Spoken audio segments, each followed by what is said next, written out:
Hello, everyone. Welcome to tonight's calligraphy class. For those of you who are new, my name is Rachel. We'll be going over basic fundamentals of calligraphy. Calligraphy is also referred to as brush lettering, modern calligraphy, and hand lettering. We're going to go over the fundamentals out of this calligraphy workbook. Like I mentioned, we will do some brush strokes, connecting letters, some foligraphy, a few drills, and some tips and tricks that I have picked up along the way. This workbook, if you do not have it, it is available for download off of the calendar, or you can pick it up directly from the library. Just email somebody, give us a call. We can definitely help get you a copy of this if you cannot print it at home. If you're joining us without the workbook, feel free to follow along with anything you do have at home. Any paper and any writing utensil will definitely work. Today I'm working out of the workbook. I have some tracing paper that I like to use. Sorry, you may have lost me a second there. Tracing paper. I like to use some line paper.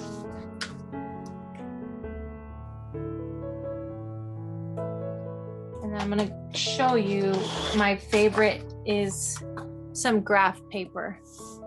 So you will be seeing me use those today. I am also going to be having on hand is a Tombow.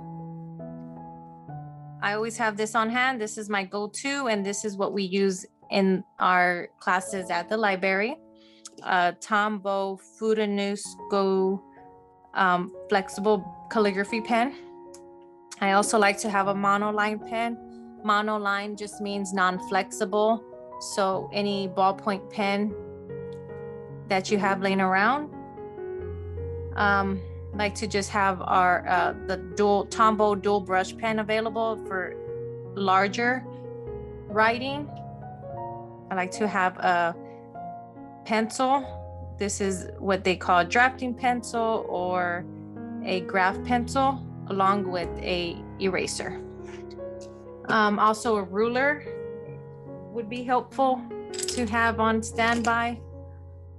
And the pen that we will be using, or I will be using in spotlighting in today's class, and actually this month, is the Kelly Creates. Every month I spotlight a different brand and a different set of pens. I'll try to go into more detail at the end of the class over this pen and what this brand offers, and kind of just show you different colors, something I haven't done in the other classes. Like I said, every month I like to spotlight a different set of pens. Brush pens, I do not recommend you go and buy everything I show you. It's just kind of show you different options that are out there, and if you do like something you see, then it's completely up to you if you want to purchase it. Right off the bat, I do always recommend starting off with your first set of Tombow pens. These are great beginner pens. We'll go over that a little later on under the supply recommendation. We will also be going over our worksheet, which is the letter N, and of course the word may. I didn't have a quote, so once we get there, maybe somebody could throw out a little quote. We could fill in this line. Kind of didn't really see a holiday pertaining to the month of May. Mother's Day, just not thinking it. That could have gone there. Okay, and then this is the quote that we will be doing at the end of class. All right, so that was my tools. Those were the projects we were going to do. And lastly, I just want to let everybody know, please do not hesitate to stop me at any time during class to ask me any questions, or if you need me to repeat anything. I am here. I'm willing to speak to anybody and answer any questions. So again, don't hesitate to stop me. It will definitely help me and others in class. So without further ado, let's go ahead and jump right into page 2.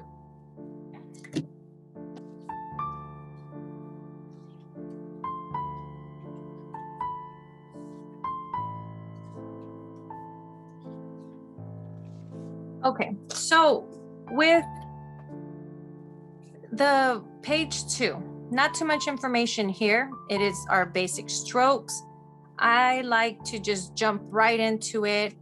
I want you, especially those that are joining us for the first time, I really want you just to get a feel of what our basic strokes are, what creates calligraphy, and then moving further into the workbook, we're going to go into details on what creates the beautiful artwork of calligraphy, alphabet, and so forth, words and tips and tricks. And then, of course, if you've come to us before, and again, this is your 100th time coming, this is just a warm-up. I highly recommend anytime you sit down and you do your work for the day, start off with your basic strokes. It's going to warm up your muscle memory and kind of get you started on whatever you're going to do. Another tip that I recently picked up: when you sit down, before you even pick up a pen, rotate your wrist forward and back. Wake up your whole entire hand, give it a few stretches, because with calligraphy, it's all about wrist motion, guiding. My favorite word to say is drawing. You're going to be drawing these strokes, and if you have a tight grip and you have a tight wrist, you're going to have trouble creating these thick and thin strokes. So those are my pointers for page 2. I'm going to trace over this with tracing paper. Or actually, I'm going to do something a little different. I'm just going to, right here on this page, just because I got to use up this page, and I'm going to actually use a large brush pen just so we can see a little bit better. So I'm going to be using the dual brush pen by Tombow. First, we have our upstroke. Upstroke starts at the bottom with a light motion using the very tip of your pen, and upwards motion.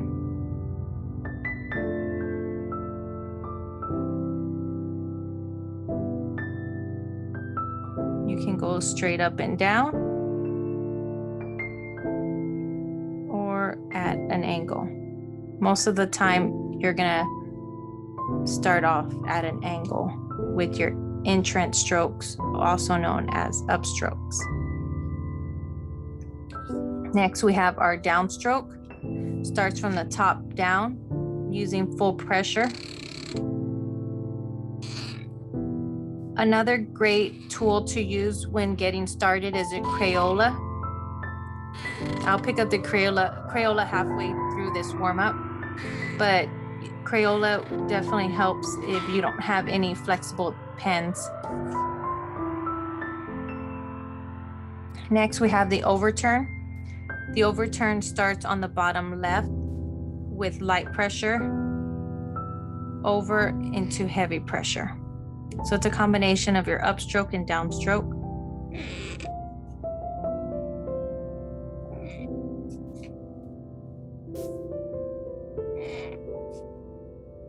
So this Tombow pen that I'm using is actually my very first set of pens next to these. These I have multiple sets, but this here I have not bought another pen. So the longer you have these pens and the more you use them, it's sad but true. It does fray over time. Since they were my first set of pens, I did not take care of them at the beginning like I should have, but you'll hear me say it later and I can say it now. If you don't use it on smooth paper, the pens will fray. I don't know if you could kind of see an inconsistency, or right here, you end up with double lines and markings where you don't want. And when you start to see that, that's what you call fraying. Your pen will begin to fray. And again, that happens when you don't use the correct paper. You want to use smooth HP premium paper, tracing paper. I think you could even use marker paper. Rachel, besides the paper to prevent fraying, is there anything else that you can do to maintain or care for the pens? No, honestly, no. There's no fixing it. It's just avoiding. So I've used this paper, I mean, on watercolor paper, and that's a big no-no. Mixed media paper, you know, all of those have texture. That's a big no-no. I mean, literally line paper, no, and again, with these being my first set, I didn't follow the rules. I was just kind of using what I had, and that's what it results to. So, there's no repairing this. Great question. Thank you, Celeste. I jumped to the compound. I'm going to go back one. We're going to work on the underturn. Next, we have our underturn. Starts with heavy pressure, downstroke, up under, back up to light stroke. It's another combination of a downstroke and an upstroke. You want to release your pen just before the bottom. So once you know you're getting to the bottom, that's when you start to release. When you work with larger brush pens, you naturally need to use more lines as opposed to using a small brush pen. See, that 2 lines here is even too big. I would even suggest using 1 line for a smaller brush pen. So that's different with those 2. Next, we have a compound curve, combination of the overturn and underturn. We're gonna start on the bottom left with an upstroke, over into a downstroke, and back up to an underturn. You wanna keep your spacing as parallel as possible. This all comes with practice. As you can tell, I can't even get it correct the first time. And this is the reason I recommend sitting down and practicing, so that you can correct the concerns you have right at the beginning, and it'll make your project easier. And then after compound curve, you have a reverse compound curve that starts with a downstroke. So you're going to start with an underturn and combine it into an overturn. This is a new stroke that I started to incorporate in my warm-up, because in reality, we definitely use this stroke a lot in our words.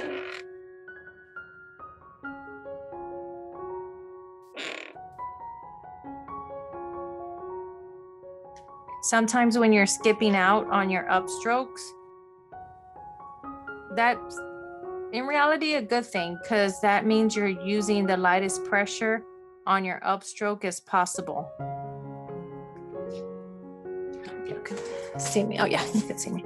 So when you start to skip out, that's good. So then you kind of play around. Okay, well, that was too light. Now let me apply more pressure. And the name of the game on the upstroke is just getting it as thin and light as possible. So next you have your oval. the trick with the ovals, I like to start off on the side. You can add a little marking just to know where you're starting. And I avoid starting at the very top.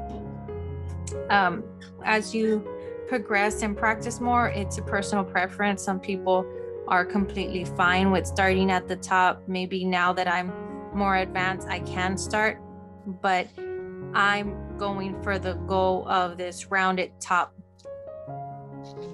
So by marking it off to the side and giving myself a more rounded top, it to me more looks like the oval I want to see. And then right after that, you have your reverse oval. So then you do the same thing, but backwards. Mark, over, and an oval is another, to me, seems like a combination of an over and under turn.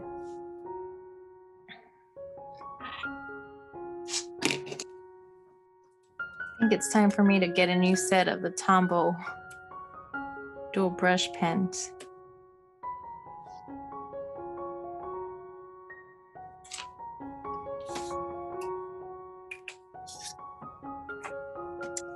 Okay, so next we have our ascending loop. Starts in the middle with an upstroke, goes backwards into a downstroke.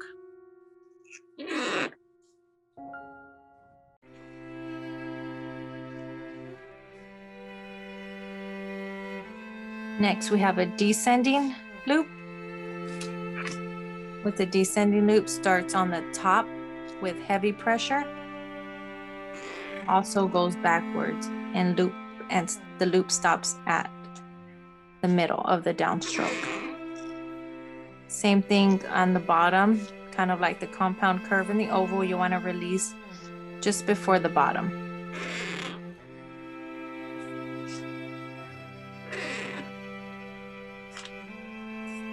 And last, we have another addition to our warm-up is the comma dot. Comma dot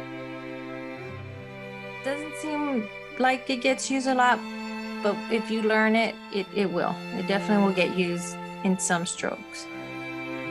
Easiest way is just to drop your pen and flick it up, just like a little Nike check marker. Something. See, I didn't apply too much pressure there, so that's not what I'm wanting. I'm wanting to drop my pen, make sure it flex, and then kick it back up. Maybe, a second and back up. And I think I am actually going in a slight downward motion. So 1, 2, up. This is small, 1, 2, up. So yeah, something like that. Comma dot is tiny, small, but can be tricky to learn. Okay.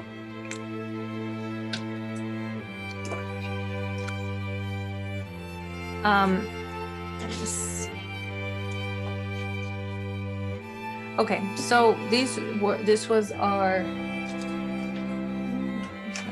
my introduction to our basic strokes, and now we're going to move on to page 3, where I have all my tips and tricks and recommendations and what I think you need to help you succeed in your calligraphy journey. I should say this little speech, it should have been said along with this basic strokes page, but I'll say it now. So calligraphy is broken down into a series of strokes. These basic strokes are the foundation to your alphabet. Once you learn and practice these strokes, you put them together, and that's when you get your entire alphabet. So that's just a little splur on the basic strokes. Now moving on to our tips. On this one, I'm just gonna grab a graph paper and take notes alongside as I'm explaining.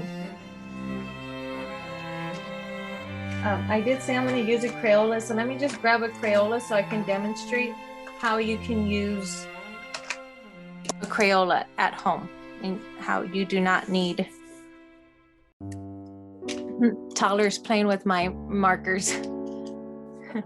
Okay, so my top 5 tips here. So I'm going to go over what I would call my top 5 tips. You want to apply pressure. Apply as much pressure on your downstrokes anytime your pen is going towards your body.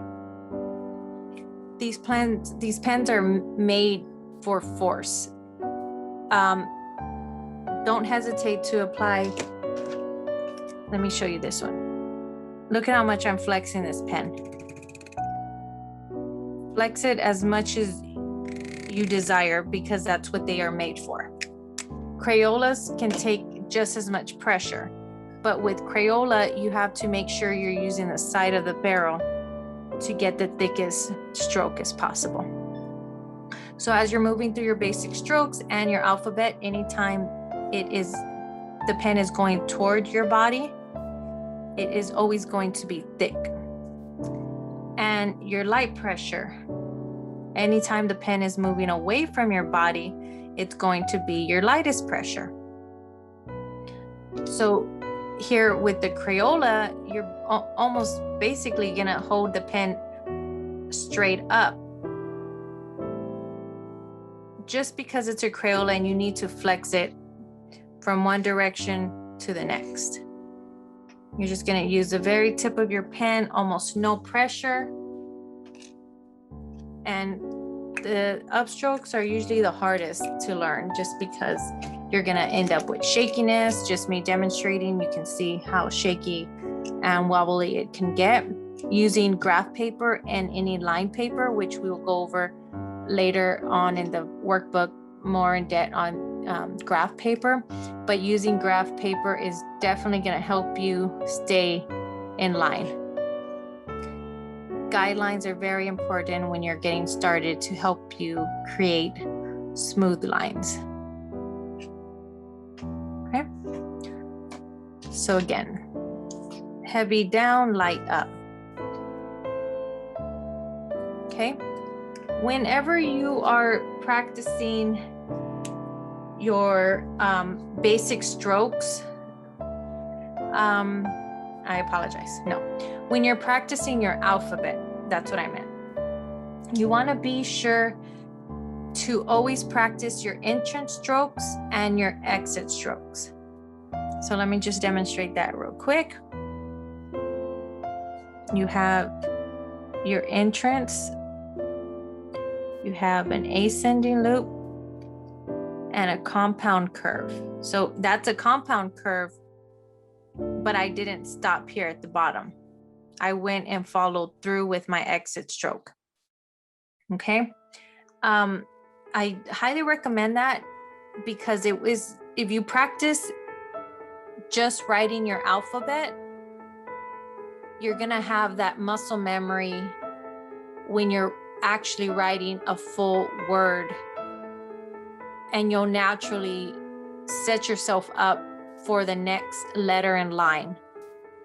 And that exit stroke is going to act as your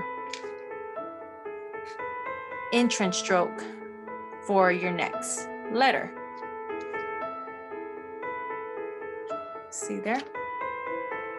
So that's my exit, which turns into an entrance for my next L, and so forth. Okay? Along with that tip, the letter between each, the space between each letter should always be the same.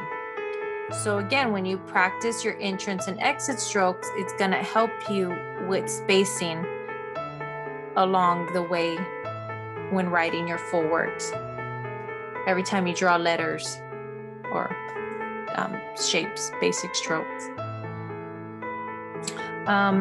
You also want to write one stroke at a time. So So that's why I have it here in 3 colors. It's gonna help avoiding the letters being so close together. So lift your pen, lift your hand, and do the second stroke. Lift your hand, do the second stroke. I have a drill later on in the workbook that's gonna go over lifting your hand. But if you draw the letters 1 stroke at a time, it's gonna help with spacing and performing the thick and thin. Okay? So that is step number 2. Lift your pen after every stroke.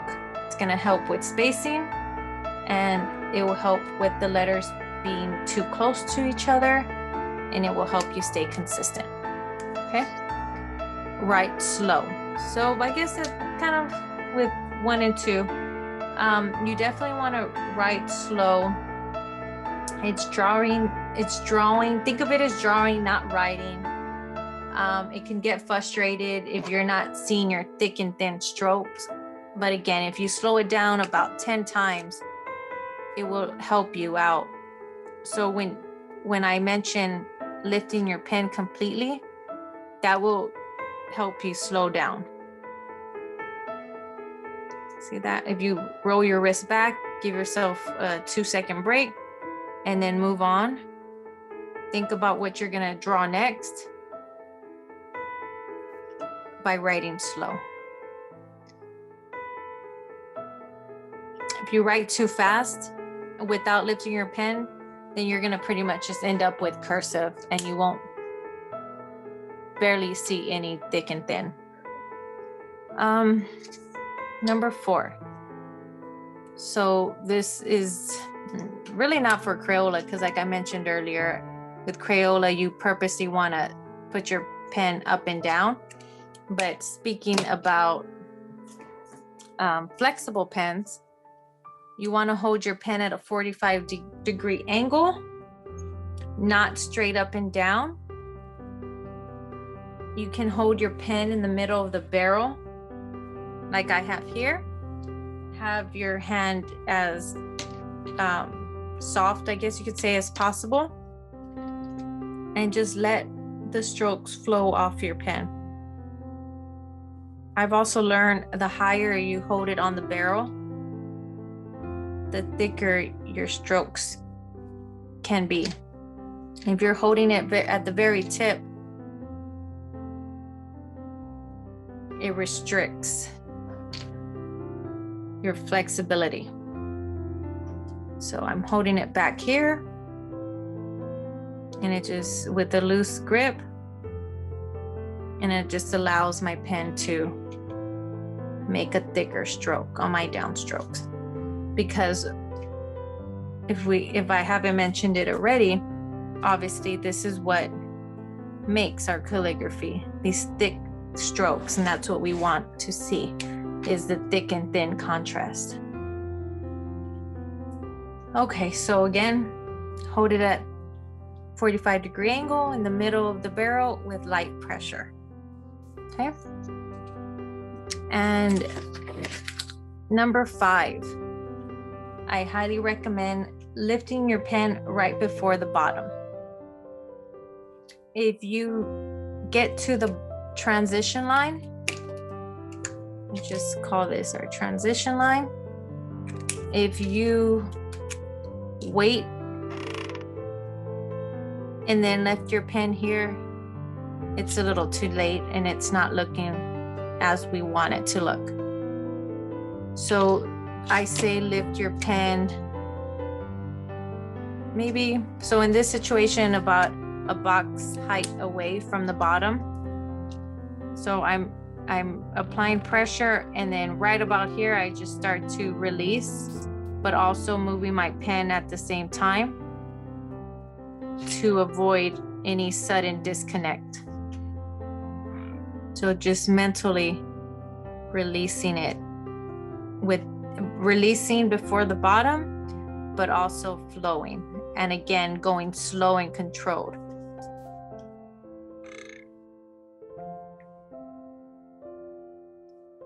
You don't want to end up with a soggy bottom.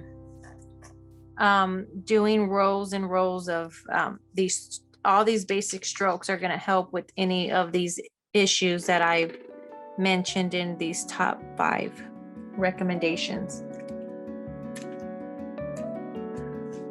Okay, so again, those are just my top 5 tips. We're going to continue on doing some drills, and I'm going to go over just this bottom section with you. Do you have any questions before I move on? Okay, so these are just some extra tips, little takeaways that I would definitely keep in mind while learning. Utilizing guidelines, so that's what I have here. Guidelines come in graph paper, dot grid paper. You can print guidelines just directly off of the internet. The ones I have here, I like to call elementary, basic elementary guidelines, you know, just 2 without any difficult extra lines. With calligraphy, again, I'm going to go over later on, has more complicated up to, let me see, 1, 2, 3, 4 lines. If you're going to look at a specific calligraphy guideline sheet, using 2 lines here is very beginner friendly and kind of just gets to the point right away. So again, utilizing guidelines, smooth paper, using smooth paper, HP premium paper. The tracing paper is very smooth. If you use smooth, oh, and not to mention these guidelines, they are smooth as well. So I'll go over that later on. It's a brand called Rhodia. They have premium paper in their notebooks. And then if you decide to pull it out of your notebook like me, you can also secure it to a clipboard so you can avoid your paper moving around. Little tip there. Practice writing with different tools, just like I have here. Have them laid out before you sit down to do your projects, and just try different writing tools, even down to using a pencil. Pencil is a good way to practice using light strokes and dark strokes. Try different writing styles. Monoline is one, foligraphy is one, and print is one. When writing monoline, it is obviously with a non-flexible pen. Even though it is not calligraphy because it's not thick and thin, you can still write monoline using your basic strokes. Just because it's not thick and thin doesn't mean you don't still follow your basic stroke rules. So that's pretty cool, just following the rules, but it's not going to have the thickness. Foligraphy, I'm going to go in details over that in a minute. Actually, do I have a? Yeah, okay. Foligraphy is a different writing style you can switch up, and print. Print is another fun one. It doesn't have to be like that. You can also add thickness to your print where you need it.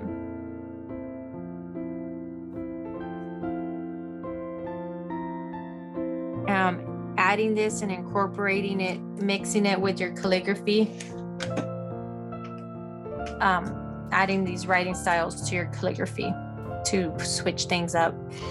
I mentioned this already, use wrist, arm. Also, you can just get into it using your whole shoulder movement. Staying consistent, practicing every day. If you are not wanting to get right into words, try just rows and rows of basic strokes, or rows and rows of your ABCs for the first month or so until you feel more comfortable. It's going to help with muscle memory and will eventually help with shakiness. And as I said before, consistency goes into practice, and trying tracing directly over words that you see in books or in these worksheets. So next we have our practice drills. So with the practice drills sheet, let me see if I have any. Okay, no.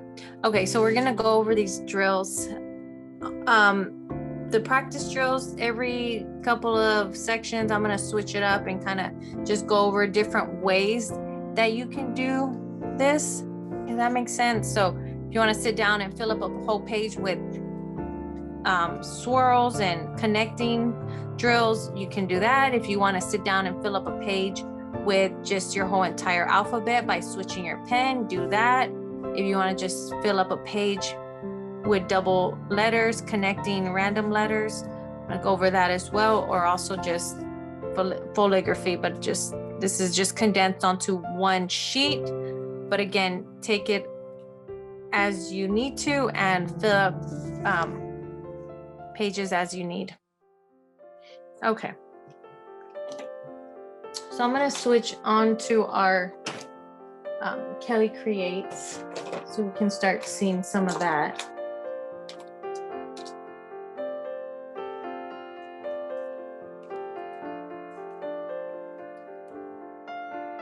Okay. So just again, this is just what we'd call our simple drill.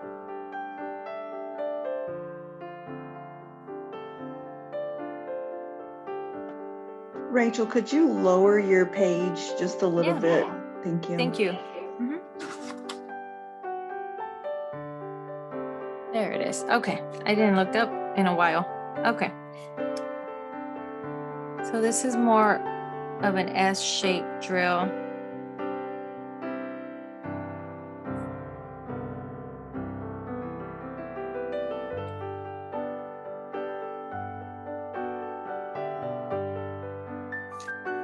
Next, we have a underturn connecting drill.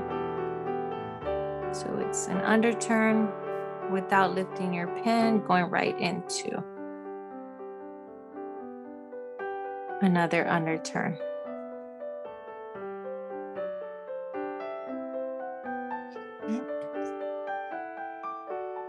Or lifting your pen also.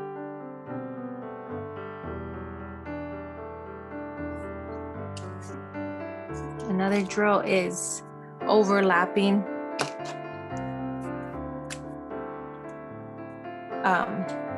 I guess we could call them big ovals.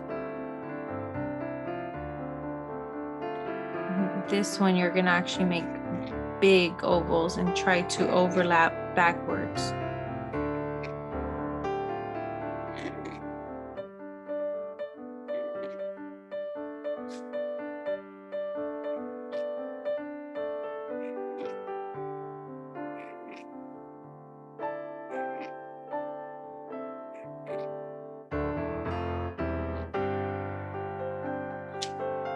Okay. And this one, it's pretty much the same, smaller, but we're separating the loops.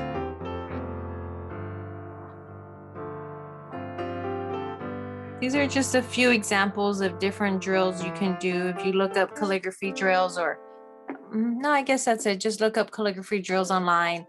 Just look at it and copy what you see on the screen. Okay, the next one is fun. I like doing this one. So this drill, I'm going to demonstrate both, but you lift your pen after every stroke, or you switch pens. So here I actually switched the color, and this drill is going to teach you how to take your time and lift your pen after every stroke. So let's do pink and blue. Okay.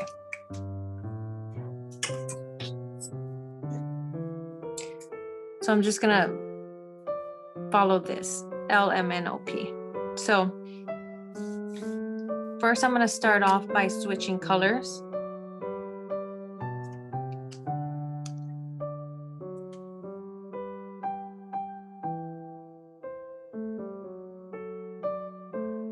Can you see that there? Maybe lift it a little bit. Right there. Okay.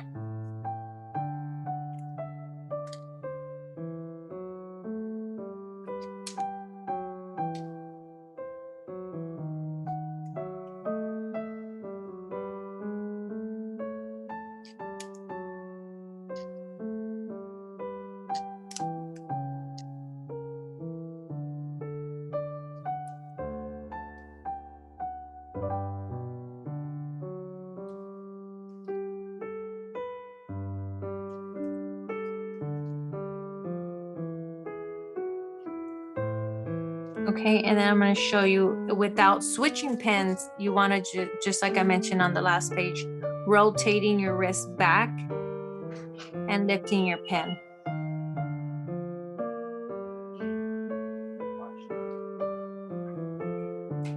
And rotate your wrist back just to give you that lift your pen after every stroke.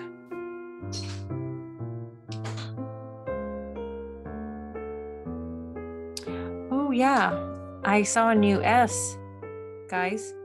This was just something I think I just saw on YouTube.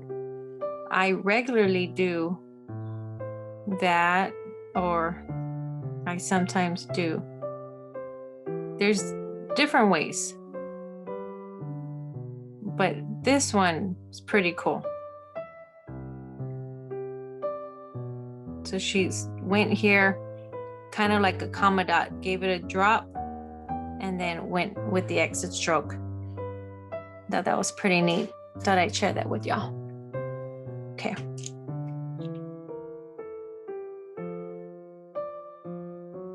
Rotate my wrist back. T. Do a couple of more. U. Here's a comma dot right here. V. There's our little comma dot. And the reason they're there is because you need something to connect the previous letter to a W, or actually it's for the V. So the comma dot belongs to the V, and that's technically considered the V's exit stroke. Same thing for the W. This would be considered the W exit stroke. Oh, what am I? UVW, yeah, W X. Another tip with the X, cross the X from the bottom up. Okay.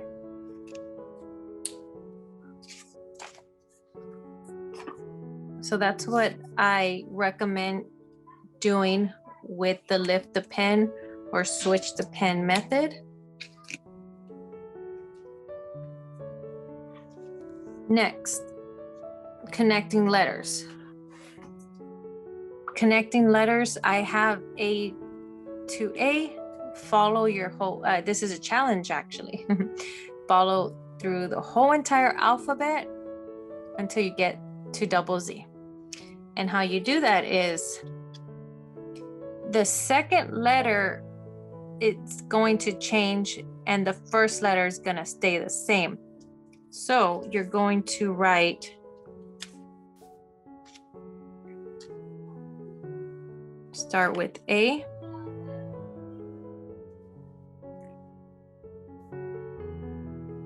and change, keep the first letter the same and change the second letter.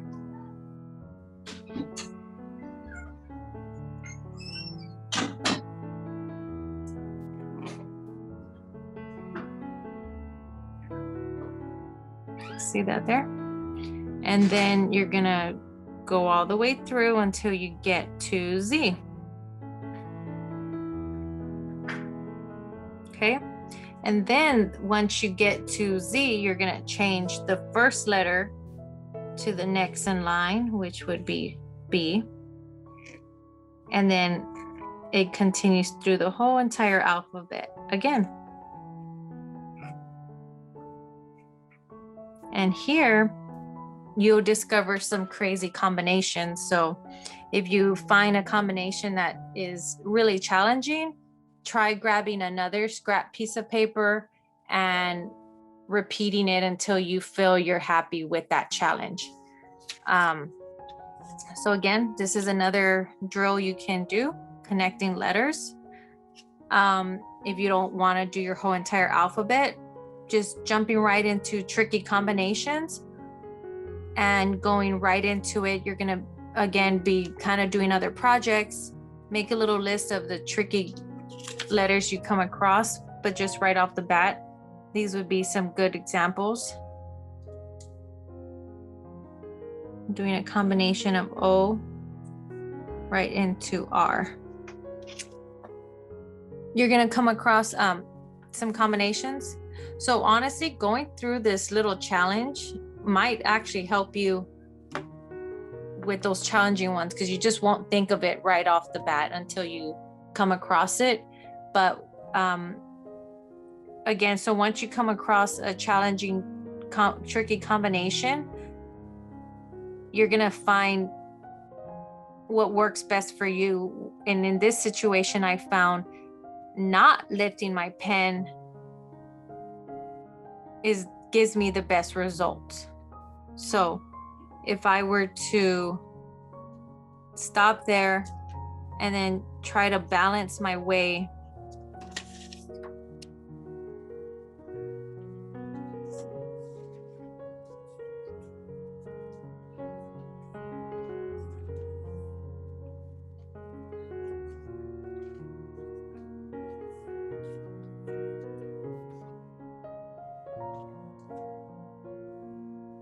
sometimes you just cannot get the disconnect right.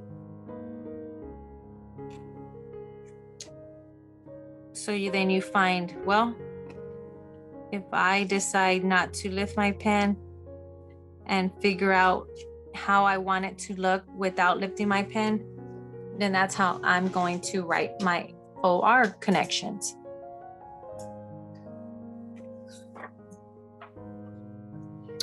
With calligraphy, hand lettering, you make it your own. You create your own style. You might find straight writing. Example, this is what I would call a straight writing. Is not your style. You like to add bounce, you like to add flourish, depending on what you want. And that's just the beauty of what we call modern calligraphy, because you just make it your own and you give it your own touch. And on that subject, this is me giving it its own touch. So if you were to go over just your basic O and R, your basic alphabet, it would actually look something like this. Or let me say this. This here is what I call my personal touch. Because I think I did that backwards. This is technically the calligraphy way of writing it, or like this. But when you start adding loops and swirls to the equation, that's when you make it your own.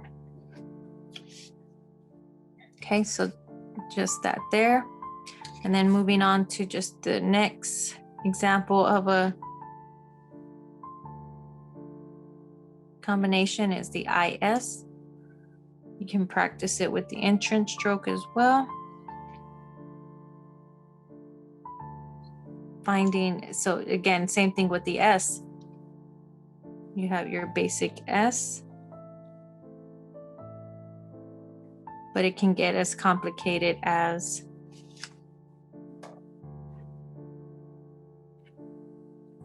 adding a double loop, adding a single loop,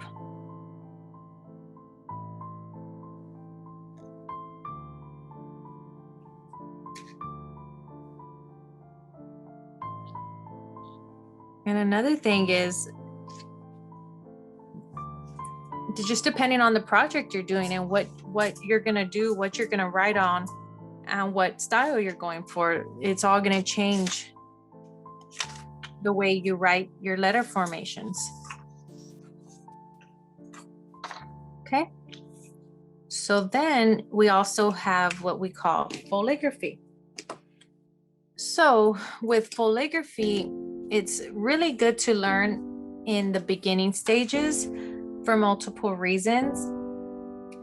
First off, it's really going to teach you where your thick and thin strokes go. You can also use it when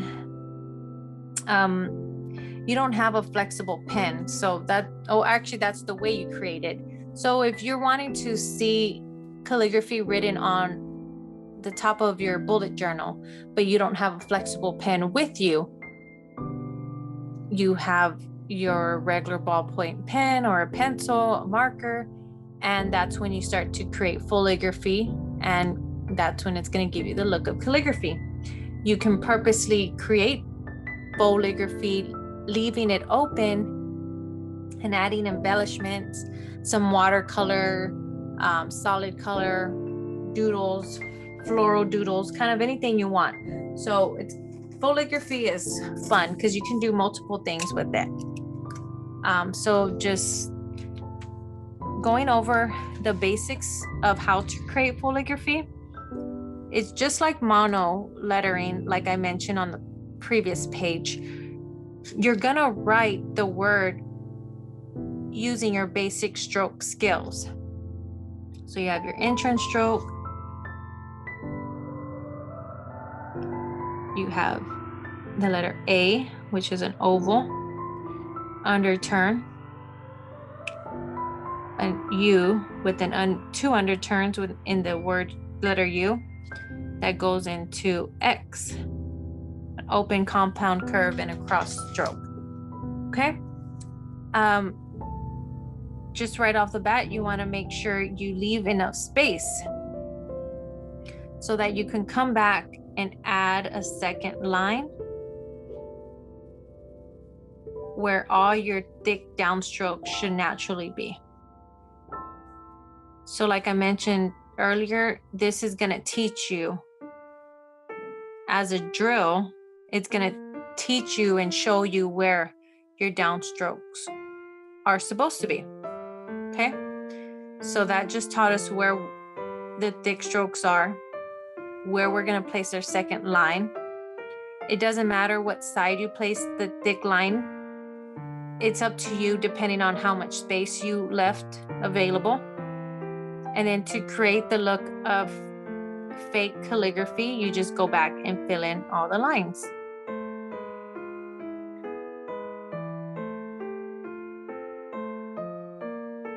Clean it up however you like.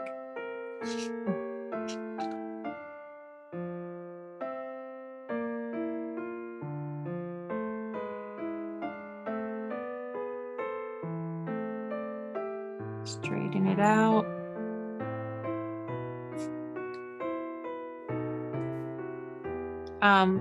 There are a lot of projects that you might come across that you have no choice but to do foligraphy. You have your Sharpie oil pens, you have chalkboard art. The list goes on, but those are the first two on the top of my mind that you're going to be working with those type of writing tools, and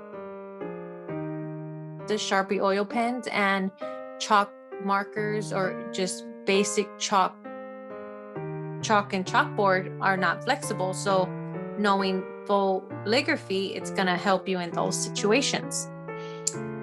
So then that's just creating foligraphy. You can create foligraphy on purpose so that you can add some color.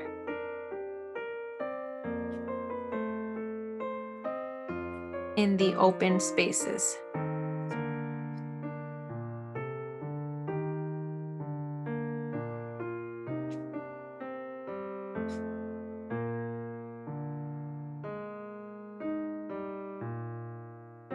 Okay.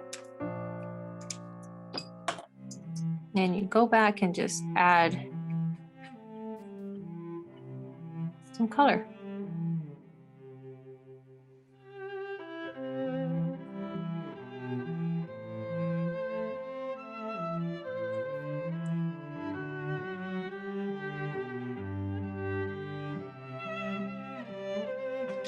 See that there? So practice some calligraphy without any flexible pens. Okay. And then we're just gonna go over some simple words. Let's grab my book.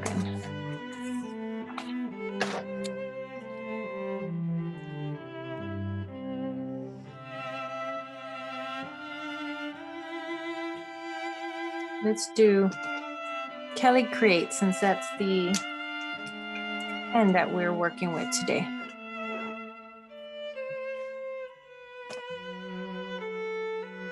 That's right.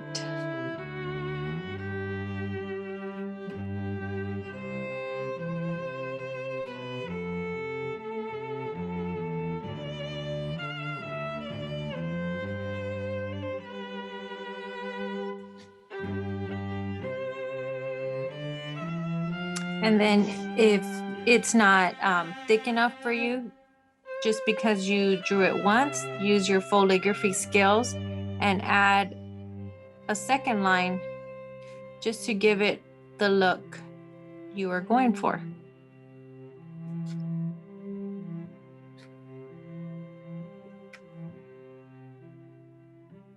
Just go back and touch it up. Every pen's different. Sometimes you'll find some pens that will have a seamless connection here, but from my view, I can actually see the double lines. So that's something you learn as you get more pens. Play with more pens. See, this pen's fraying on me too.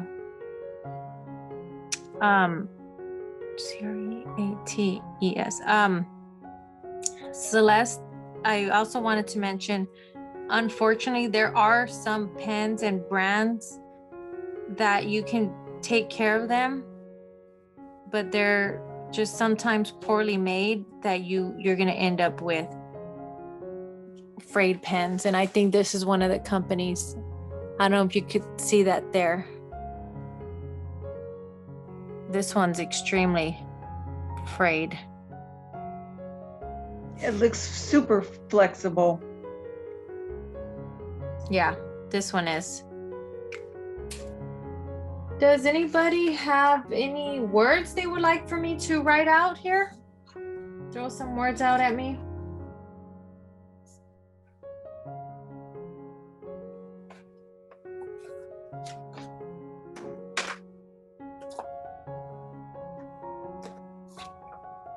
I'm gonna write the word tacos. Something fun.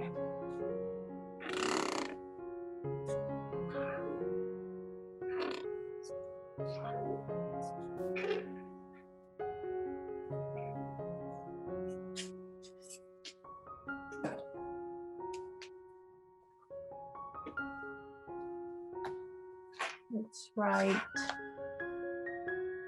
the word. Let's write girl. This is almost similar to that color.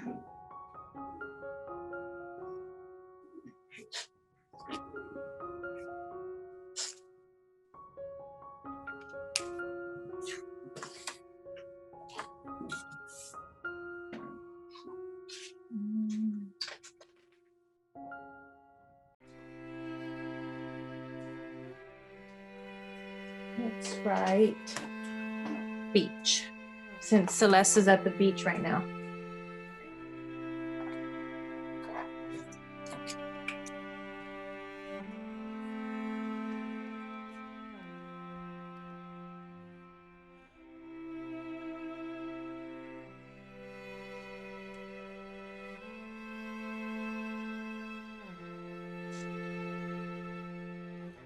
I mentioned that because Celeste has a beach background. Looks pretty cool. I like these zoom background. You always have it different each month. Let's write cactus.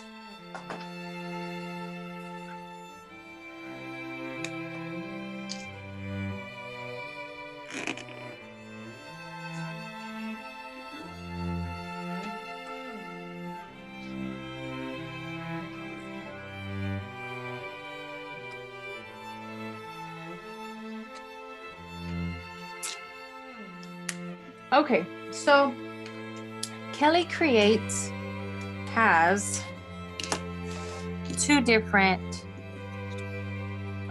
what I have, let's say that. What I have out of her collection is what she calls a dream pen. And then these are her small brush pens. So this right here is an example of her small brush pens. Small brush pens.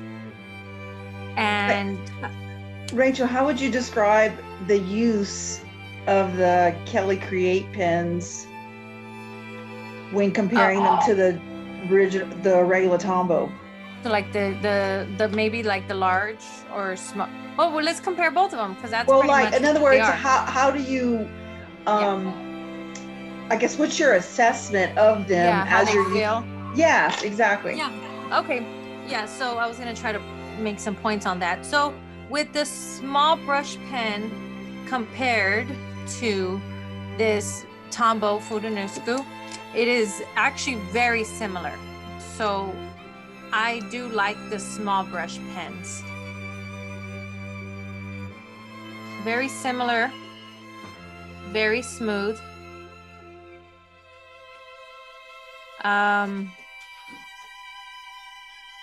I think it's good. It has enough ink, good ink flow.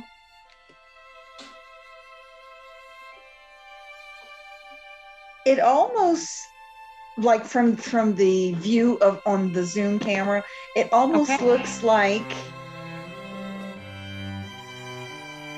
a Crayola look to it. Okay, so yeah, because it looks sheer. Yeah.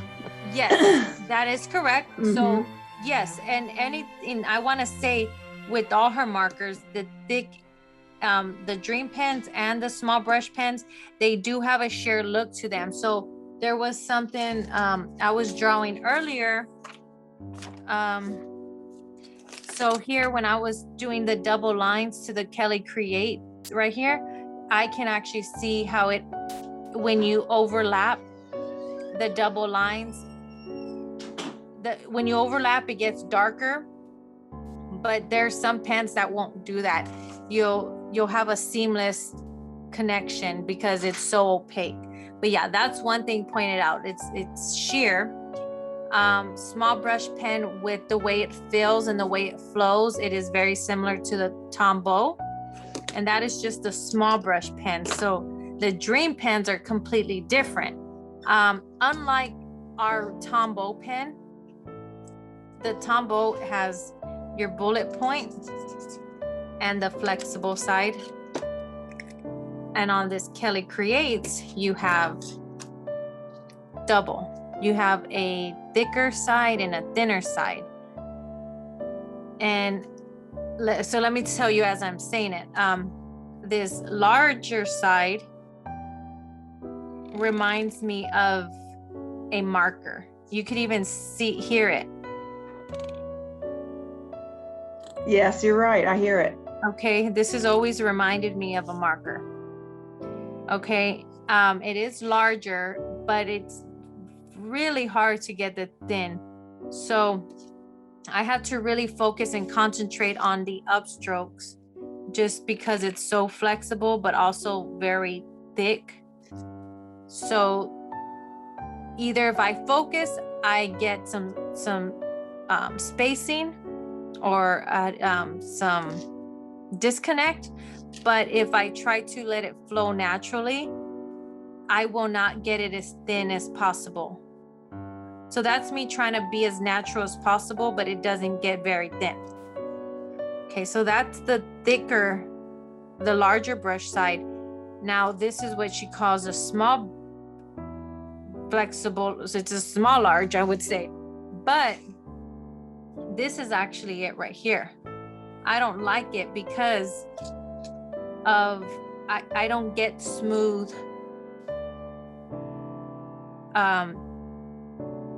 curves. I don't get smooth transitions. So I'll still write the word large. But so see how, okay, it goes from, you don't have much control. So you want to flex, it just boom, it's almost like if it breaks right away. See that there?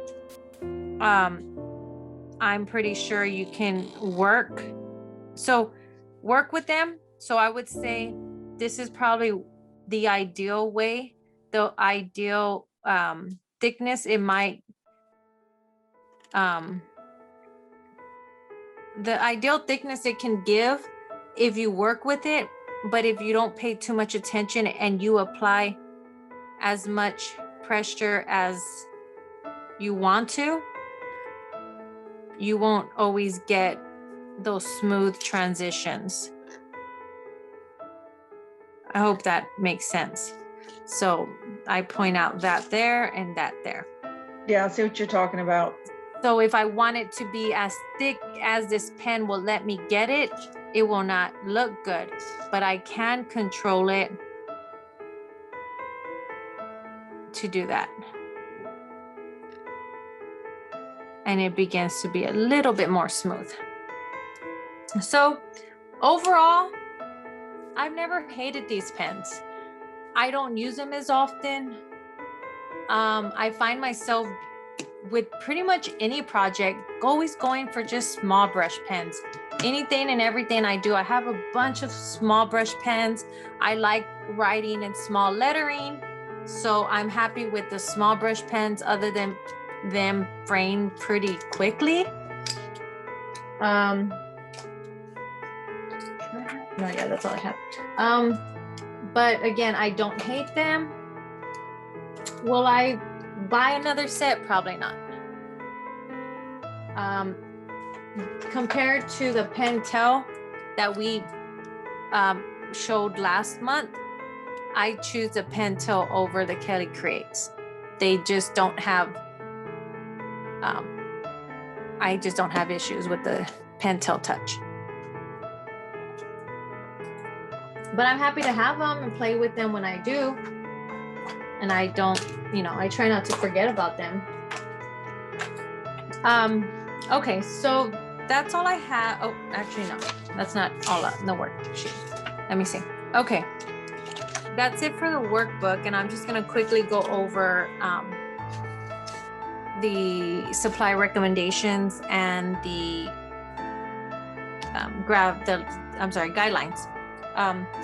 Quickly with the guidelines, like I mentioned, just starting off with your elementary double lined is probably the easiest way to go. That's what I use in my workbook because it's better to explain on 2 lines instead of getting more complicated. Sorry, right here, double line.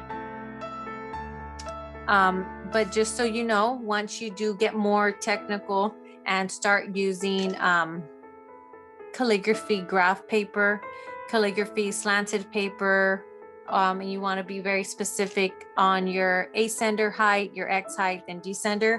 They do have names. You'll even find guidelines on a Google search with the titles on them. Anything go above the X height is going to be your ascender line. Your T's, your H's, stuff like that. And everything falls within your waistline and your baseline, and in between there is called your X height. That's where all your straight basic strokes are gonna fall, and then anything below it is gonna be your descender line, your P's, your Q's, stuff like that. Just this page is just for information only, just so you can know what those lines are called. guidelines go into graph, slanted graph paper. You move up to dot grid. With the dot grid, you're going to have to create your own guidelines. What I mean is labeling your own lines, just depending on how big of a brush pen you're using. And that actually goes for dot grid, graph paper, notebook paper, and the pencil and ruler. So anytime you're using these types of papers or guidelines, you're going to have to determine how many squares you're going to use depending on the size of brush pen. So your X height is going to be 1 square height if you're using a small brush pen. Your ascender will be 1 square height up, and the descender will be 1 square height below. If you're using a large one, it just depends. You can use 2 squares for your X height, and then of course you'd have to use 2 for your ascender, descender, and so forth. 3 and 3, 3. You just always want to keep it even. So that's for these bottom here, dot. And that's if you want to draw your lines and if you want to go based off just specific calligraphy guidelines. If not, you just kind of draw on your paper as is. Just some supply recommendations I have here. Kelly Creates as one of my recommendations on the brush pens. I mentioned using graph paper. Smooth paper. Anything smooth to help prevent some fraying of your pens. This is what the Rhodia, one of the Rhodia books I have, is my latest purchase, and this is in the graph paper. I have all of them at this point. I think the graph, the dot, the graph, and the lined. Rhodia has all those 3. Tombow Fudanusku, top of the line, easiest to work with, easiest to learn. Then just going into dip pens, some names. We have them all listed by their specific names and brands. So if you just do a Google search or search it on Amazon with these names, they will come up. You have some watercolor recommendations and just some other supplies. Always like to throw in having a ruler, an eraser, and a graph pencil available during your projects is a definite must in your calligraphy kit, I would say. I don't go over this last page. It's just a takeaway. I like to say have it just off to the side when you're going to sit down and do any projects, any warm-ups, just alphabet warm-up. Having this off to the side as a reference guide is very helpful. That's why I just like to add it to the packet, but it's really not necessary to go over every letter. I do go over an alphabet each month, so that's what we are going to work on next is our worksheet, and we're going to work on the letter N for this month. Do I have any questions before I move on to the worksheet?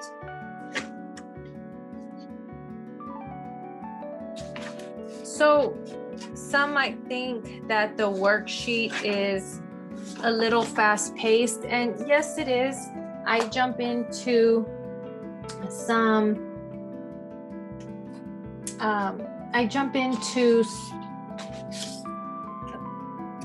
how do you say it? Different techniques that we didn't go over, and for that reason, it's because I focus each month on a different style of writing. So this month is actually, where's my calendar? Bounce. And so next week when we do our advanced class, we are gonna go over in detail on bounce, how bounce is created, how to, different ways to use bounce and so forth. There's another month I'm gonna just focus on flourishes. So I apologize if it's a little too advanced, but this is just a little warm up for everybody who continues to come back each month. And let's just go ahead and get started.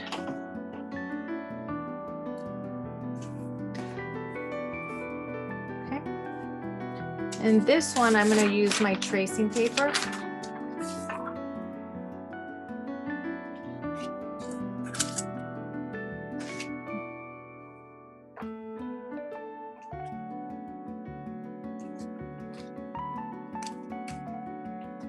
Okay, so with the uppercase, also known as copper plate, uppercase letter N. This one has 2 strokes, and it is going to start on the bottom left in an upstroke, an angled upstroke, as I would call it. And then the second stroke is more like a letter V. And let me emphasize on that. So with this letter V, you're gonna have almost like, let's call it 2 sections. This first little tiny section is just gonna be the very tip of your pen. You're not gonna go right into it and just full pressure. You're gonna very tip, start moving your pen along and then drop your pen. So that's just an example. So drop your pen and then apply pressure once your pen begins to move. Okay, but then you're also going to move it in a S-shape formation. So like this. It's not just going to be straight up and down. It's going to be, again, a little S, a long extended S. Again, just the very tip of your pen, move, and as your pen begins to move, apply pressure. Okay, I didn't get my S. Okay, so you're actually gonna, let's imagine starting off to the right side, and then we're gonna kind of go down at an angle. So little off to the right, apply pressure, and then drop. Because we're trying to avoid straight up and down. And then you're just gonna go up into an extended exit stroke. Pretty simple. It's this second stroke that's the complicated one. So let's try that. Let's try, it's kind of going at a slant, a backward slant.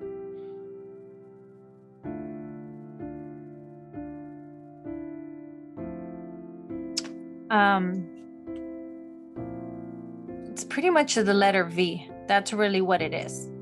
Think of it as drawing a V, but again, it's the second stroke that's the complicated part of this whole letter. So again, almost at a backwards angle, probably drawing about 2 dots to kind of see where you're going to start and where you're going to end. Drop your pen, move it slightly, and apply pressure on the middle part. And then up past the ascender line with an extended exit stroke. And then, of course, the first one is pretty simple. It's the number 1 tip is just go at a steep angle. You want to go pretty steep. Give it a little loop at the bottom and go straight across. All right, so let's put it all together. Entrance stroke with the little swirl. Go at a steep angle up. Little S-shaped motion on our V. An extended exit stroke, extended past the ascender. All right. Yeah, the letter N, the letter W, and the letter M are not my favorite. Okay. I hope I was in the shot there. Okay, next we have the letter N. Drawing the letter N in two separate strokes, lifting your pen in between every stroke so that you can see the contrast. Super simple, but if you do not draw the letter N and the letter M, since we're on this subject, if you draw it without lifting your pen and without drawing two separate strokes, chances are you're not going to see the end the way you want it. So that's my biggest. This was very hard for me at the beginning. I don't know why, but once I realized you have to do it in these two steps, you'll get it right the first time. Okay, next line is a bounce letter N. So we're going to come from the bottom up with our entrance stroke. So it's bottom up entrance into a downstroke, and then the compound curve is going to bounce below the X height.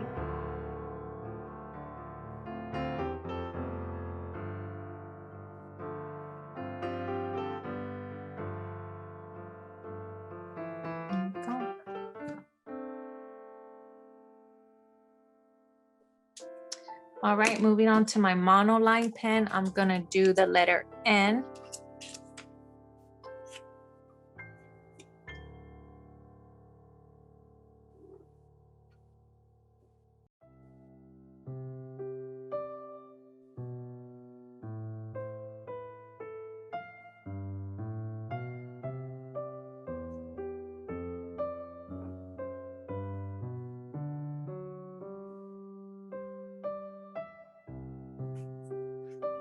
Okay, so should I just put Mother's Day here? I know, is there another holiday I'm missing in the month of May? Let's switch colors. Memorial Day. Let's do that, Memorial Day, since Mother's Day passed. What is that? Usually.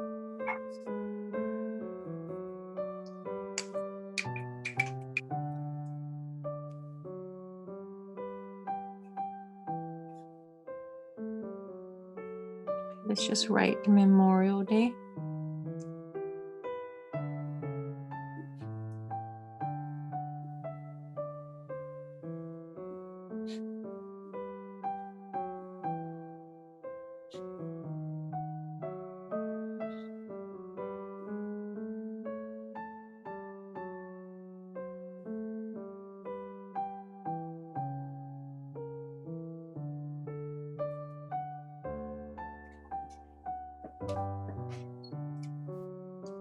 That's a good one.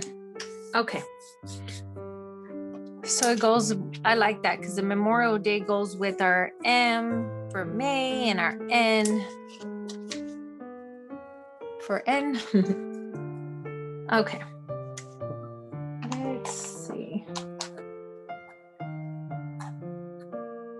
Just trying to use different colors, switch it up.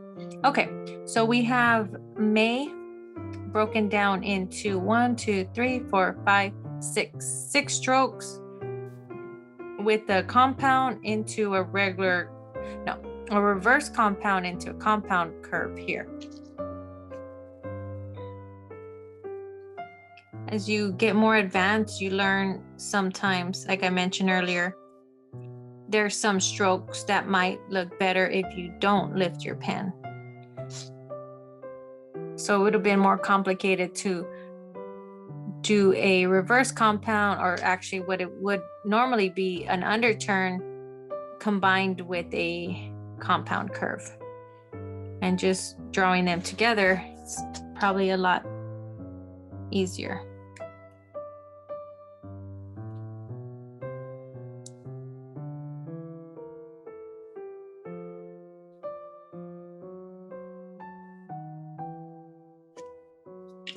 That's another thing. I don't think I've ever mentioned this in class, couple of ways to writing when it comes to these. I'm gonna do some more research. There's a word for it, but when it comes to connecting a underturn, I guess it's this situation specifically, here and here, I did that there, but there's sometimes, or a personal preference, where you skip out that extra overturn and just jump right into it. Do you see that there? How it's an extra curve? If I were to say right now, this is the correct way to do it, because you're drawing every single stroke the way it's supposed to be. But there is a trend online where people just prefer the look of that, and then they just teach themselves how to remove that extra overturn. I don't know, just thought I'd throw that out there. I should do some more research on that. Okay, monoline pen. Foligraphy May.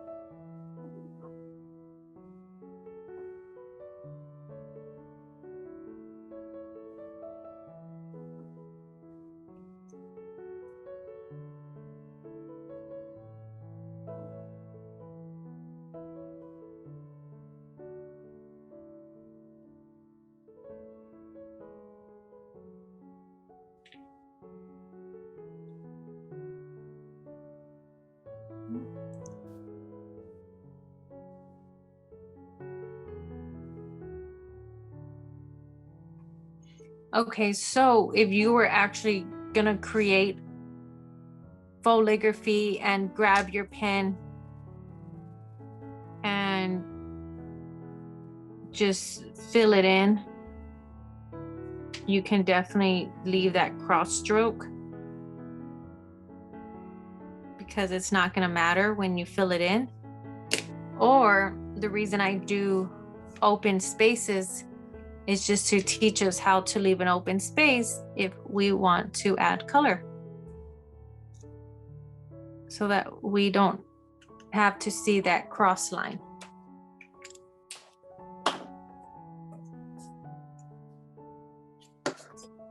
Okay. Next we have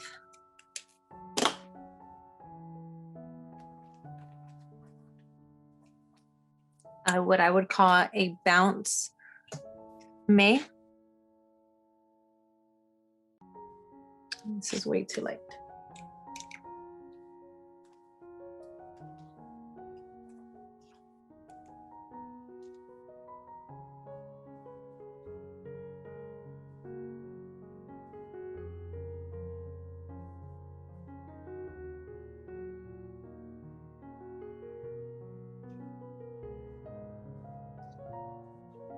Again, we're going to go into more details in next week's class and have a little practice sheet working on nothing but bounce lettering. And hopefully once we get in person, we can actually do some real hands-on projects. Next, we have our May written in expanded form. Expanded form is just expanding the entrance and exit strokes. So dramatic entrance strokes and dramatic exit strokes. Instead of just stopping there, continue on and move your whole entire arm. Okay. And then next we have May. Same thing here, not going into too many details. I think I have that on my list for next month. But combining a little bit of bounce with a little bit of flourish.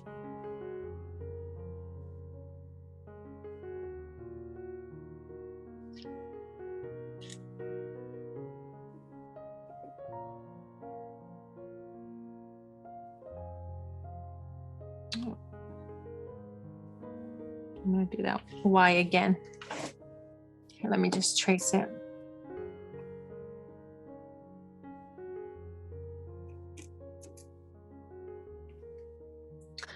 Just my number one pointer when learning flourishes, you want to avoid circles here. I don't like that. To me, that's more of a circle. With flourishes, always keep your flourishes at an oval. So oval, not circles. Oval, not circle. Okay, just that's my number one tip with flourishes until we go into details in a couple of months. Okay, that's that. And then we just have our cute little cloud project. So here, I'm gonna use a black, and I mean, this is just pretty simple. I did a combination of what we would call print, capital letter print with, let me show you. Showers. So it's April showers bring May flowers. April showers bring May flowers. These are gonna be bounce. April, May is gonna be print. So, let me see. When writing capital print, same thing applies. When your pen goes away from your body in upward motion, you want to use light pressure. And when the pen comes towards you in a downward motion, you want to apply heavy pressure. It sometimes does not apply to all the letters, but you make it work, and that's the general rule.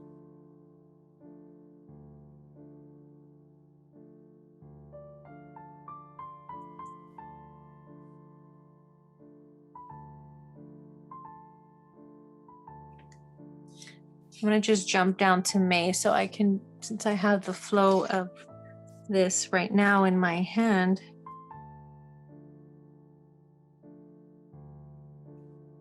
Can continue.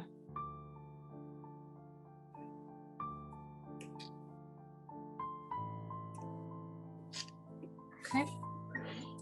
And then showers has a lot of loops. So let me just sketch it out real quick.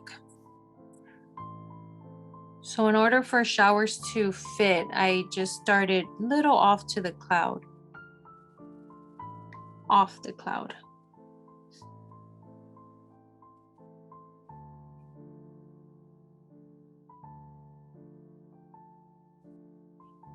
I know we didn't go into details with bounce, but I just wanted to give us a little taste of what we will be doing next week.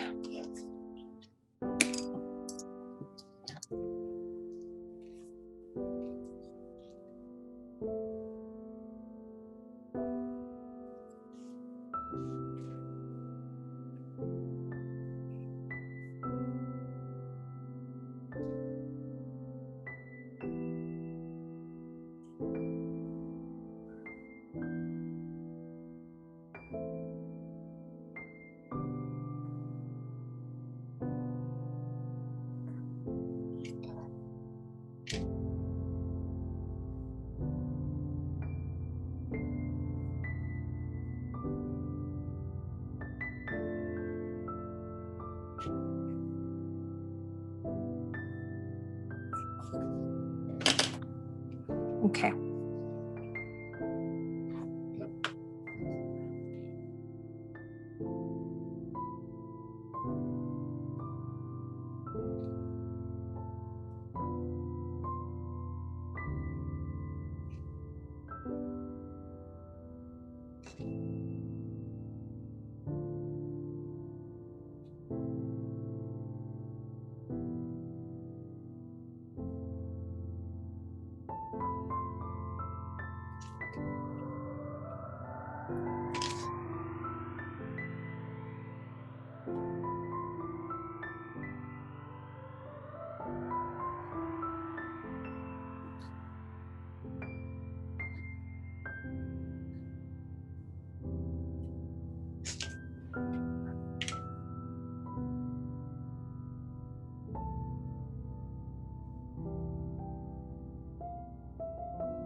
All right. There we have